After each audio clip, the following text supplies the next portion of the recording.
Hello everyone, I am doctor Priyanka Kumari, assistant professor department of education. आज हम भारत में चयनित सरकार की संरचना को समझना बहुत ही आवश्यक है। इससे हमारे देश में चल रही सरकार की भूमिका का पता चलता है, साथ ही इस बात का भी पता चलता है कि क्या सरकार सही रूप से कार्य कर रही है अथवा नहीं।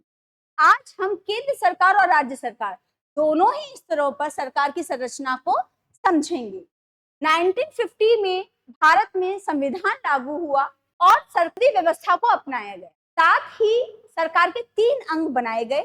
पहला है विधायिका, दूसरा है कार्यपालिका और तीसरा है न्यायपालिका। इन तीनों ही अंग अपने अपने तरह से सरकार के रूप में कार्य करते हैं। पहला जो अंग है वो है विधायिका, दूसरा है कार्यपालिका और तीसरा है न्यायपालिका। विधायिका का कार्य होता है कानून बनाना, यानी देश के लिए कानून बनाने का जो कार्य करती है वो विधायिका करती है। दूसरा हमारा कार्यपालिका, जिसको एग्जीक्यूटिव बोलते हैं, इसका कार्य होता है जो विधायिका के द्वारा कानून बनाए गए हैं उसे पूरे देश में लागू करना। और तीसरा जो हमारा अंग है वो है जुडिशरी, तो न्यायपालिका कहते हैं।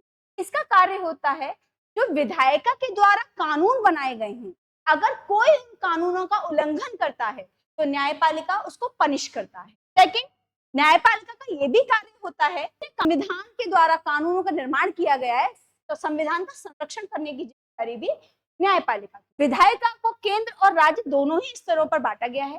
केंद्र सरकार में जो कानून बनाने की शक्ति है वो संसद के पास है, तो हम पार्लियामेंट कहते हैं।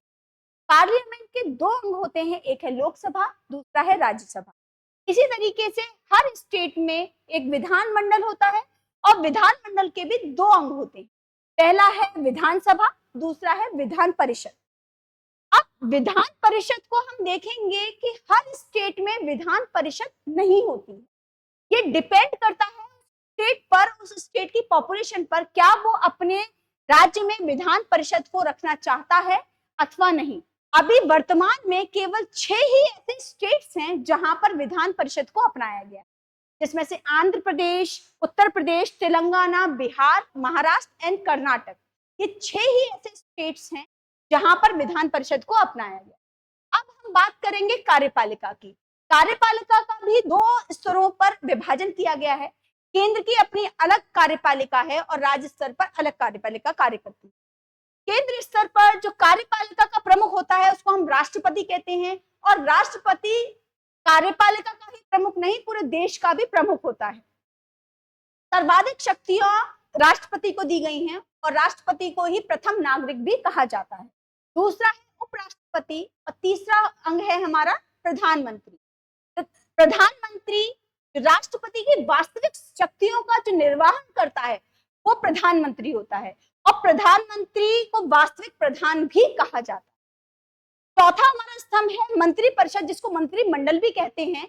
मंत्रिमंडल को भी 3 पार्ट्स में डिवाइड किया है। 3 तरह के मंत्री होते हैं। एक होते हैं कैबिनेट मंत्री, दूसरे होते हैं राज्य मंत्री, तीसरे होते हैं उपमंत्री। यह अपने अपने तरीके से अपने अपने कार्यों का निर्वहन करते हैं। राज्य स्तर पर भी हम देखते हैं कि राज्यपाल इस तरीके से सेंटर में राष्ट्रपति होता है, उसी तरीके से राज्य स्तर पर राज्यपाल भी उस राज्य का प्रमुख होता है। लेकिन जो वास्तविक शक्तियां होती हैं वो मुख्यमंत्री के पास होती है और उनके अपनी मंत्रिपरिषद होती है। अब क्वेश्चन ये उठता है, कहीं कहीं पर ये पूछा जाता है कि क्या प्रधानमंत्री और मंत्रिपरिषद कार्यपालिका के हैं ही, साथ में विधायिका के अंग भी होते हैं? जी बिल्कुल होते हैं, क्योंकि जो प्रधानमंत्री और मंत्रिपरिषद पहले जब जनता से चुनकर आते हैं तो सबसे पहले वो लोकसभा के सदस्य बनते हैं। किसी भी कार्यपालिका का मंत्री बनने के लिए आवश्यक है उसको संसद का सदस्य होना अनिवार्य है। अब हम देखते हैं जुडिशरी। जुडिशरी का कार्य क्या होता है? पूरे देश में जो कानून बनाए गए हैं विधायिका के द्वारा, उनको कानूनों को लागू करवाना कार्यपालिका का कार्य होता है, और जुडिशरी का कार्य होता है अगर कोई व्यक्ति उन कानूनों का उल्लंघन करता है या उन कानूनों को मानने से इनकार करता है तो हमारी जो न्यायपालिका है वो उसको पनिश करती है और उसको दंड देती है। अब जो न्यायपालिका है वो 3 स्टेजेस में काम करती है। सुप्रीम कोर्ट सर्वोच्च और एकीकृत होता है। हर स्टेट में एक हाई कोर्ट होता है। अभी तक वर्तमान में हमारे यहाँ 24 हाई कोर्ट्स हैं और एक हमारा हाई कोर्ट अभी बन रहा है आंध्र प्रदेश के अमरावती में।